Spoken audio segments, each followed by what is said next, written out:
많은 여성분들은 다이어트에 관심이 많으신데요. 남성분들은 그러면 어떤 것들에 관심이 있을까 했을 때 성과 관련된 것들에 관심이 많으신 건 분명한 것 같은데요. 오늘은 그래서 그중 발기부전에 관련된 것들로 이야기를 해보도록 하겠습니다.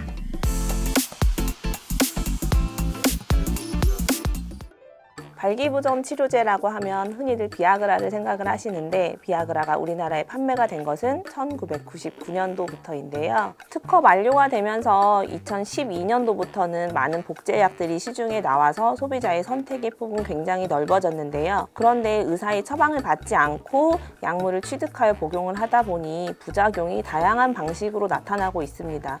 그중 크게는 사망에 이르는 경우까지 있기 때문에 이 약물을 사용하실 때는 반드시 의사의 처방을 받아서 나에 맞는 약이 뭔지를 찾아서 사용하시는 게 가장 중요할 것 같아요.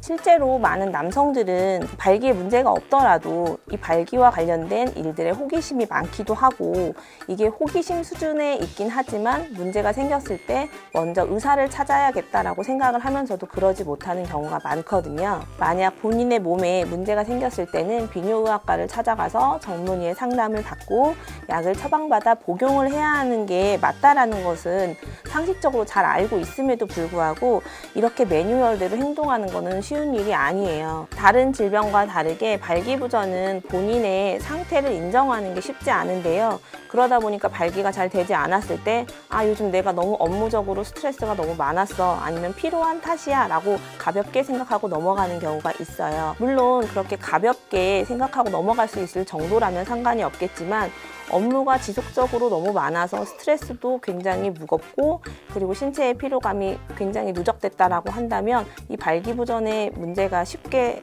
없어질 수는 없거든요. 이럴 경우에는 병원을 찾아가는 것도 좋은 방법이 될 수 있습니다.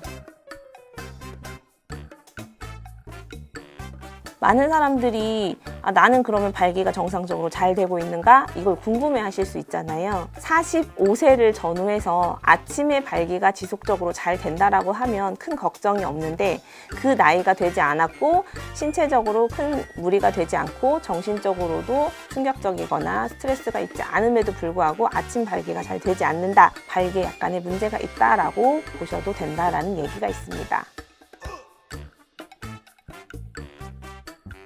발기부전이 되는 원인은 크게 두 가지라고 보시면 될 것 같은데요. 신체적으로 문제가 생긴 혈관성 발기부전 장애와 그리고 심리적으로 스트레스 상황에 놓이면서 생기는 발기부전이 있을 수 있을 것 같아요. 그런데 혈관에 문제가 없는데 그리고 평소와 다름없는 생활 상태에서 내가 발기가 잘 되지 않는다. 아침에 일어났을 때에도 내 나이가 40대 전후에서 그렇게 많은 나이가 아님에도 불구하고 발기가 잘 되지 않는다라고 한다면 병원을 한번 찾아가 보시는 게 좋을 것 같습니다.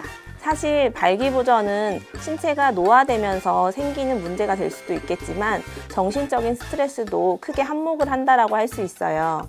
사적인 얘기지만 제 주변에 있는 비뇨의학과의 친구의 얘기를 잠깐만 하자면 비뇨의학과 의사임에도 불구하고 본인의 장래에 대한 걱정 때문에 한동안 발기부전이 있었다라는 얘기를 저한테 했었는데요.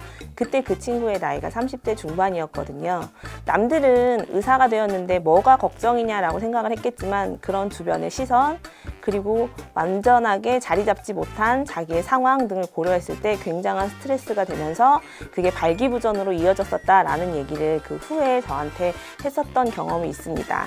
들을 땐 몰랐는데 듣고 보니 그 친구의 고통도 작은 게 아니었다라는 생각이 들면서 저런 비뇨의학과 의사도 이런 얘기를 쉽게 못하는데 일반 사람들은 얼마나 그 말을 하는 것이 어려운가 제가 생각할 수 있는 계기가 되었습니다.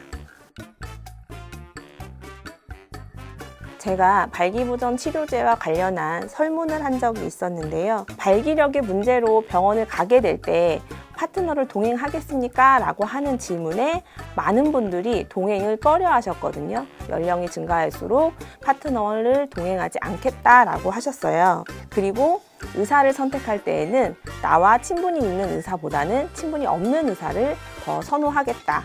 이렇게 말씀을 하셨거든요. 옛말에 병은 알리라고 했는데 발기부전만큼은 그게 아닌가 봐요. 많은 사람들이 친분이 없는 의사를 선호하고 파트너에게 알리는 거를 꺼려 하는데요. 발기부전은 혼자만의 문제가 아니거든요. 왜냐하면 개인의 문제가 아닌 부부 혹은 커플의 문제인데 함께 해결해야 하는 것이 마땅하다라고 생각을 하셔야 할 것 같아요. 만약 파트너가 이 사실을 알지 못하고 적절한 흥분을 주지 못한다면 그 약은 무용지물이 됩니다. 따라서 100% 전부를 파트너에게 다 오픈하지 않더라도 지금 내가 요즘 몸이 힘들어서 예전 같지 않다라는 식의 신호를 줘서 파트너가 좀 더 다른 자극, 본인이 원하는 자극을 할 수 있도록 유도해 주는 것이 좋을 것 같습니다.